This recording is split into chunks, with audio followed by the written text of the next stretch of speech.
Sai Krishna case తెరపైకి వచ్చిన దగ్గర నుంచి కాపులను రెచ్చగొట్టడానికి కాపు ఆత్మీయ సమ్మేళనం అనే పేరుతోటి కేవలం రెండు సమావేశాలే నిర్వహించి అర్థాంతరంగా ఎందుకు ఆపేసుకోవాల్సి వచ్చింది? బొత్స సత్యనారాయణకి ఎదురైన ఈ ప్రశ్నల మూలానే ఇది ఆపేసుకోవాల్సిన పరిస్థితి వచ్చిందా? కాపుల దగ్గర నుంచి వైసీపీకి సంధించబడిన ఆ ధీటైన ప్రశ్న ఏమిటి? దానికి సమాధానం చెప్పాలి అనంటే వీళ్ళ ఎవరి తరం కాలేదా? దీన్ని జగన్మోహన్ రెడ్డినే ఇరుకుని పెట్టే విధంగా ఆ ప్రశ్న ఉందా అనేది ఈ వీడియోలో చూద్దాం. ఏంటిటా కుండబద్దలు కొడతా అట్ట. నమస్కారం, కుండబద్దల ప్రేక్షకులకి స్వాగతం. కాపులను రెచ్చగొట్టి వైసీపీ వైపు తిప్పటానికి, కూటమి నుంచి కాపుల్ని దూరం చేయటానికి, ఎస్పెషల్లీ గతంలో అయితే అంటే సాయి కృష్ణ కేసు ముందు వరకు అయితే ఏదో ఒక రకంగా రెచ్చగొట్టైనా సరే పవన్ కళ్యాణ్ని విడిగా పోటీ చేయించడానికి లేదు కూటమిలోంచి బయటకు రప్పించడానికి విపరీతంగా ప్రయత్నం చేసింది వైసీపీ. అనరాని మాటలన్నీ అన్నారు. అన్ని మాటలు అన్న తర్వాత పవన్ కళ్యాణ్ ఎలా బయటకు వస్తాడు? వీళ్ళ మాటలకు ఉక్రోషం చెంది బయటకు వస్తాడేమో అని వీళ్ళు ప్లాన్ వేసుకుంటే వీళ్ళకి అసలు అధికారమే లేకుండా చేయటం అనే ఒక ముఖ్య లక్ష్యంతో పవన్ కళ్యాణ్ ఆయన నిర్ణయం ఆయన తీసుకున్నాడు. ఇక మిగిలిందల్లా ఈ కులాల కుంపటి ఒకటే. అంటే ఈ కూటమి నుంచి కనీసం కాపులనన్నా బయటకు తీసుకొచ్చి వైసీపీ వైపు తిప్పుకుందాం అనే ఒక దీంతో సాయి కృష్ణ కేసు దాన్ని కాపు కులానికి ఆపాదించి మరి దాని మీద ఆత్మీయ సమ్మేళనాలు పెడతామని తోట త్రిమూర్తులు ఆధ్వర్యంలో 2 సమావేశాలు నడిపారు కూడా. అందులో వాళ్ళకి ఎదురైన ప్రశ్నలు అసలు జగన్మోహన్ రెడ్డిని ఇరుకుని పెట్టే విధంగా ఉన్నాయి. అందులో అడిగిన మెయిన్ ప్రశ్న ఏమిటి అంటే, మరి నెక్స్ట్ 29 ఎన్నికల్లో కాపులు మీ వైపు మొత్తంగా వచ్చేయటానికి ఏం అష్యూరెన్స్ ఇస్తారు మీరు? కాపులకి ఇది చేస్తాం, కాపులకి అది చేస్తాం అని చెప్పటం, ఆ తర్వాత చేయకపోయినా కూడా దాన్ని ఎవరు పట్టించుకోరు కదా. కనీసం ఇదిగో మేము 29 ఎన్నికల్లో గెలిస్తే ఈ కాపు వ్యక్తిని సీఎం చేస్తాం అని జగన్మోహన్ రెడ్డి ఏమన్నా ప్రకటిస్తాడా అనే ఒక ప్రశ్న అయితే వాళ్ళకి ఎదురైంది. దానికి సమాధానం చెప్పలేక పవన్ కళ్యాణ్ మీదకి మ్యాటర్ మార్చారు. పవన్ కళ్యాణ్ ఏం చేశాడు? ఆయన కాపు కులంలోంచి వచ్చి రాజ్యాధికారం సంపాదిస్తానని పార్టీ పెట్టి మరి ఆయన ఏం చేయలేక చంద్రబాబు నాయుడిని సీఎం చేసి ఆయన డిప్యూటీ సీఎం తోటి ఉండిపోయాడు కదా.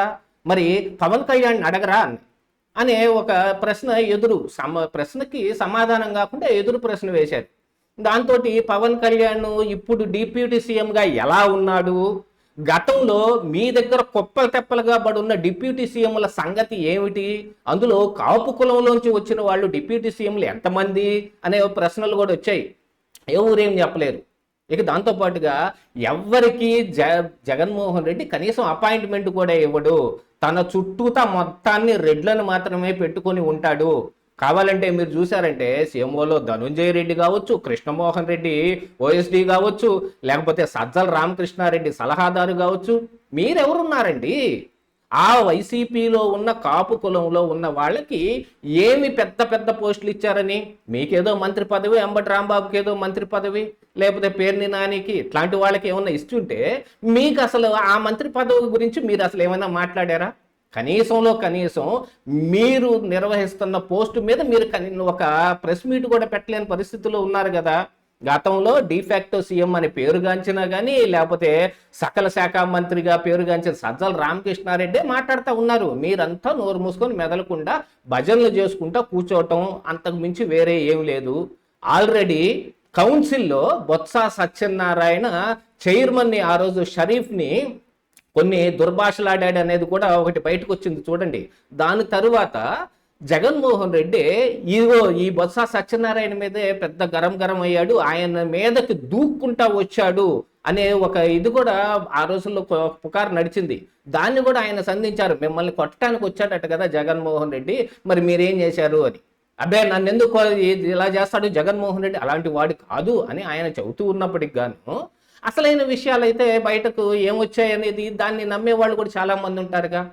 అందుకనే ఇప్పుడు ఒక ప్రశ్నను సంధిస్తాం. రేపు 29లో మేము గెలిస్తే ఖచ్చితంగా కాపు వ్యక్తినే సీఎం చేస్తాం. అది కూడా కేసీఆర్ చేసినట్టుగా ఏం కాదు, దళితుడిని సీఎం చేస్తానని చెప్పి మాట మార్చేస్తే ఇక ఆ పై ఎన్నికల్లో ఏమయ్యాడో మనం చూసాం కదా. మీరు కూడా ఇలా మాట మార్చేసుకుంటా సిపిఎస్ రద్దని, మద్యపాన నిషేధం అని, ఈ వ్యవహారాలన్నింటిలో మీరు ఏది సరిగా చేయలేని కారణానికి ఇక్కడికి వచ్చాయి. దాంతోపాటుగా మీకు ఉన్న అధికార దాహం ఇంకెవరికి కనపడటం లేదు. అందులో కాపు కులాన్ని ఇప్పుడు కేవలం వాడుకోవటానికే. జగన్మోహన్ రెడ్డి అధికారంలో ఉన్న సమయంలో ఏం చేశాడు కాపులకి? కనీసం చంద్రబాబు నాయుడు ఇచ్చిన 5% రిజర్వేషన్ కూడా తీసేశాడు. ఆ తరువాత కాపుల్ని ఆకట్టుకోవటానికి మీరేదో మమ్మల్ని అందరినీ ఆకట్టుకోవటానికి కొన్ని ప్రయత్నాలు చేస్తున్నా కూడా ఈ కాపులతోటి నాకు అసలు పనే లేదు అని 24 ఎన్నికల ముందు జగన్మోహన్ రెడ్డి స్వయంగా చెప్పాడు కదా. మరి ఇక ఇప్పుడు 29లో ఎందుకు అవసరం వచ్చింది అనే ఒక ప్రశ్న కూడా సంధించటం పడింది. వీటన్నిటినీ ఇలాగనే గనక సమ్మేళనాలు నడుపుకుంటా పోతే మనకి కొంచెం బలం ఉన్న ఈ ఉభయ గోదావరి జిల్లాల్లోనే ఇలాంటి ప్రశ్నలు ఎదురవుతున్నాయి అని అంటే ఇక రాష్ట్రం అంతా సమ్మేళనం పెడితే మరి ఇక ఖచ్చితంగా కాపులు రాష్ట్రం అంతా విస్తరించే ఉన్నారు కదా. అక్కడికి వెళ్తే ఇంకెలాంటి ప్రశ్నలు వస్తాయో అనే దాని మీద అర్థాంతరంగా వీటిని ఆపేసుకోవాల్సిన పరిస్థితి వచ్చింది. కానీ ఈ ఇష్యూను మాత్రం ఇక్కడితోటి వదలాలి అని అనుకోకుండా ఏదో ఒక రకంగా మనం గెలుపుతా ఉండాలి అని చెప్పి పేర్ని నానిని, అంబటి రాంబాబుని అమరావతి రైతుల దగ్గరికి పంపించారు. వాళ్ళకి కనీసం దెబ్బలు తగిలినా రక్తం గారినా మనకే ఉపయోగపడుతుంది. ఇదిగో కాపు నాయకుల్ని కమ్మరావతిలో ఉన్న కమ్మోళ్ళు మొత్తం, ఆ టీడీపీలో ఉన్న కమ్మ గూండాలు మొత్తం వచ్చి కాపుల మీద దాడి చేశారు అని మరొక ప్రచారం ఎత్తుకోవటానికి వాళ్ళ మార్కు. ఇది YSR Congress party especially mark చేసుకున్న కొన్ని పద్ధతులు అనమాట. ఇలాంటి వాటిని పెంచి పోషిద్దామని దానికి వెళ్తే అక్కడ అబాస్పాలు అవ్వాల్సి వచ్చింది. అందుకనే ఈరోజు చూశారంటే బొత్స సత్యనారాయణ కాపు సమ్మేళనాలు అయిపోయిన దగ్గర నుంచి బయట కనపడటంలా. అది కూడా నిన్న మరొక ప్రశ్న కూడా ఒకటి ఉత్పన్నమైంది. ఎందుకు అనంటే ఈ పేర్ని నానిని, అంబటి రాంబాబుని ఎందుకు పంపించారు? జోగి రమేష్ ఎందుకు వెళ్ళలేదు అంటే ఆయన కాపు కాదు కాబట్టి పంపించాల్సి వచ్చిందా? అటు విజయవాడ నుంచి దేవినేని అవినాష్ కావచ్చు, ఇటు గుంటూరు నుంచి కానీ లేళ్ల అప్పిరెడ్డి కావచ్చు, రౌడీ మోకల్ని తీసుకొని రావడానికి మాత్రమే వాళ్ళు వచ్చారు. గతంలో టీడీపీ పార్టీ ఆఫీస్ మీద దాడి చేసినప్పుడు కూడా వాళ్లే ప్రముఖంగా ఈ రౌడీ మోకల్ని మొత్తాన్ని సప్లై చేసింది. కేవలం దానికే తీసుకెళ్లారు. వాళ్ళని రెచ్చగొట్టడానికి పేర్ని నాని బూతులు కూడా మాట్లాడాడు. ఈ రోజున ఏమవుతుంది అనంటే కాపులు అనంటే వాళ్ళు తెగించిన వాళ్ళు నోటి దురుసు గల వాళ్ళు ఎంతకైనా తెగిస్తారు అనే ఒక భావన ప్రజల్లో కలిగే విధంగా మీరు కాపు కులాన్ని బాగా టార్గెట్ చేస్తున్నారు. మీరేదో దాన్ని రాజకీయానికి వాడుకుందామని చూస్తున్నారు, కానీ సంఘంలో కాపులకున్న పేరుని చెడగొడతా ఉన్నారు.